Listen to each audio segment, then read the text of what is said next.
Hi guys, I'm Leila. So today's video, you are going to see up top that I am on the test server, and I'm going to be showing you the Shadowkin Ice Golem team that I brought for the faction games. Now the challenge we did have in this is that Ninja was banned, and the fastest time I was able to make was a minute 31 with the team you are going to see up above. You're going to see the team consists of Aboro, Raiho, Yoshi, Genbo, and Corrado. So before I take them into the Ice Golem, let me show you how I have them geared and what their masteries look like.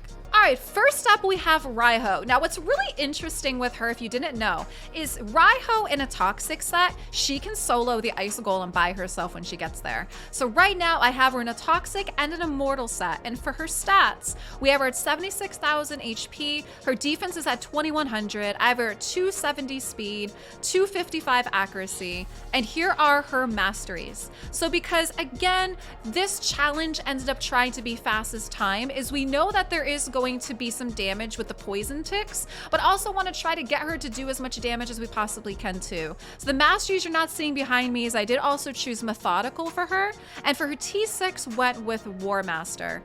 And now of course over here in the support tree is I did also want chances to extend poison, because again we're looking at the boss trying to take as much damage down as we can.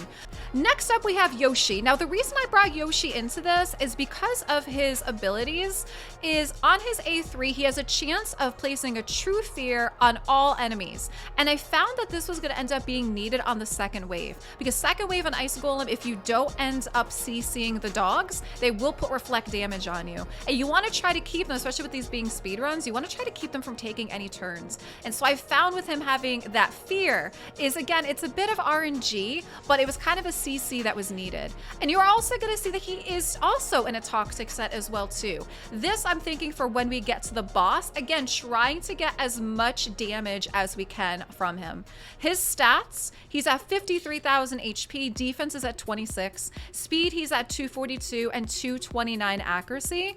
Now for his masteries, I went with fearsome presence. It increases the chances of placing that fear, which again, like I said, wave 2 ends up being the tricky wave. That's the wave I'm really trying to CC as much as I can.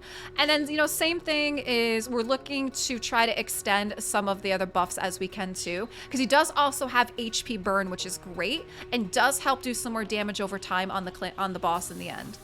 Next up we have Corrado. So Corrado, I actually built him as the slowest one on this team, pretty much trying to be kind of the cleanup crew in the end, right? Kind of trying to be the nuker. So you are going to see that he does have some mixed pieces, but he does have one set of cruel on him. So with him, he's at 39,000 HP, attack we have a 5,200, 160 speed. So like I said, you are going to notice he's going to be the slowest one on my team. He's crit capped and 254 for the crit damage. Now what I'm looking at for him is I'm looking again, AoE, block active skills, looking again for that second wave with those dogs, trying to keep them from doing their reflect damage and trying to keep them from having any turns possible. Next up, we have Aboro. So now what an interesting challenge was for me with this is that this faction is kind of limited to AoE decreased defense. Genzin has AoE decreased defense, but I actually do not own him in my roster. So knowing that, I had to go with Aboro, but her decreased defense AoE is conditional. So you'll see on her A1 is that she attacks one enemy and can decrease defense. She attacks everybody instead if the target she hits is under 4 or more debuffs. So she does pair very, very nicely with Raiho being quick and making sure that she lands all her debuffs. Then we have Aboro coming in with her AoE decreased defense. So you're going to see with her, I have her in a cruel set, we have her in perception, and we also have her in crit damage. So for her stats, we have 54,000 HP. Her attack, she's at 3,900. She's at 179 speed, crit capped, 237% crit damage, and 232 for the accuracy. And for her masteries, I do have her having some counterattack masteries, and I do have her as Helm Smasher as well too for her T6. And the last one on the team is going to be Genbo. So Genbo I also brought in for his AoE, but we know he hits really hard. So this guy, you are going to see that he has a cruel set in. He also does have crit damage in 2 mixed pieces. So for his stats, he's at 31,000 HP. His attack's at 6,500. He's at 170 speed. We don't have to worry so much about the crit rate part because he does have an ability where he gives himself the 30%, so he will be crit capped to 75% crit damage. And for his masteries, I went with Helm Smasher, and I do also have him with some counterattack masteries as well too. So like I said, the interesting challenge with this faction going in, trying to make sure we clear waves, is trying to get that AoE decreased defense. So we have Raiho going in first. She ends up coming in. We have Yoshi second. Then we have Aboro coming in. And at that point, there's already debuffs landed that she should be able to AoE. Genbo coming in fourth, and then Corrado taking up the rear, hopefully to kind of clean up anything that's left over. So let's head into Ice Golem 20. Now we know one of the tricky things about this dungeon is if you do too much damage to the boss when you get to him, he hits really hard, and we know that. And sometimes you can get double hits back to back that can easily wipe a team, where that's kind of where we have Raiho coming in. Is basically, you know, when our champs wipe, because they'll inevitably will, is she's still able to solo, where she's still able to throw in her heals. And then, like I also showed you, she is in that toxic set as well too. Now, how I have their presets. So for Aboro, I pretty much only want her doing her AoE for as many times as we could get. So I shut off her other two abilities for round 1 and round 2, and then round 3 it ends up being okay because she can get a good amount of damage out of her other two abilities on round 3, and I'm okay with that. For Raiho, I have her starting off again with her pressure points, which is going to be all of those debuffs to set up Aboro to do the decreased defense. And we shut off the perfect body, which is the block debuffs. Like, we don't end up needing any of that. Heal the allies. We're on round 1, fine, that's not needed. Then when we come over to round 2, what I have found is the continuous heals were needed, and then we can do the perfect body block buffs, and then we just have her as is when we're up to the boss. Yoshi, we have him starting off with his Battle Toast, which is the increased attack. Round 2, we have him also doing the same thing, but more so the reason for round 2 is I want him to try to land his True Fear. Because like I mentioned before, want him being able to CC the dogs as much as we can to prevent them from putting on reflect damage. And then round 3, just leaving as is. Corrado, I shut off his AoE initially in the beginning because I more so want him to use it on the second wave, since the second wave initially is the harder one that we want to try to get through as fast as we can. And then I have no presets again when we get to the boss.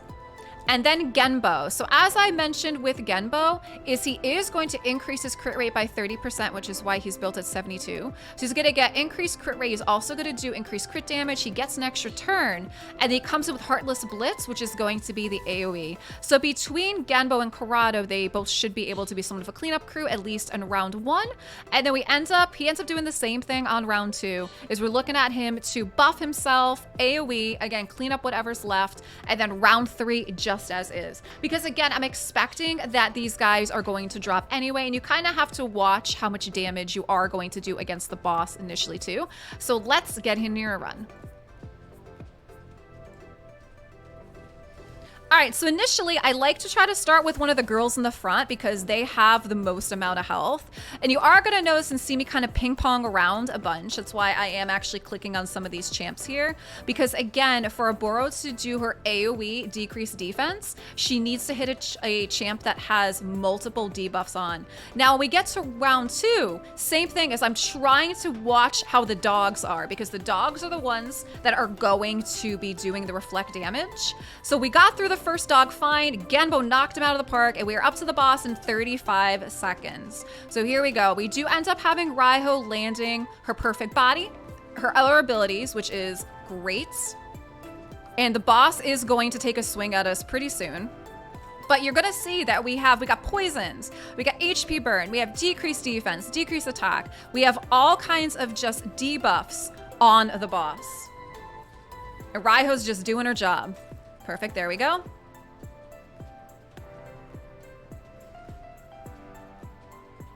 All right, and that was again to be expected, is that we were going to have Corrado and Genbo drop, and we kind of want them to because we really don't want to be taking too much here. That gets really iffy with the boss.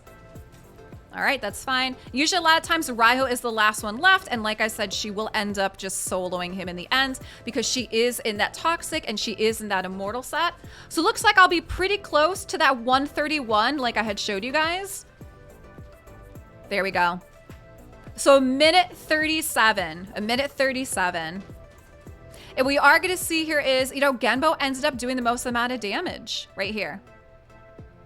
So this ended up being the team that I ran with for Ice Golem 20 for the faction games. I would love to know what kind of comp would you think you would want to run and want to play with. I had tried some other fun champs, like I had tried Kayuku in here. I had also tried Yoshi as lead as well too. And I just found that this way with Aboro in lead just made it ends up being faster because again, she has that increased attack for everybody, which is going to affect, it's going to affect her, Corrado, Genbo, Riho as well too. Maybe not so much Yoshi, but every little bit helps and every little bit counts. So leave me some comments down below. Let me know what kind of teams you would have ran in here. If I had Genzen, I probably would have brought Genzen in. But like I said, part of this fun challenge was trying to use the champs that you have and try to be creative. And thanks so much for watching. Hey, if you enjoyed this video, check out some more videos up here in the playlist on the top right.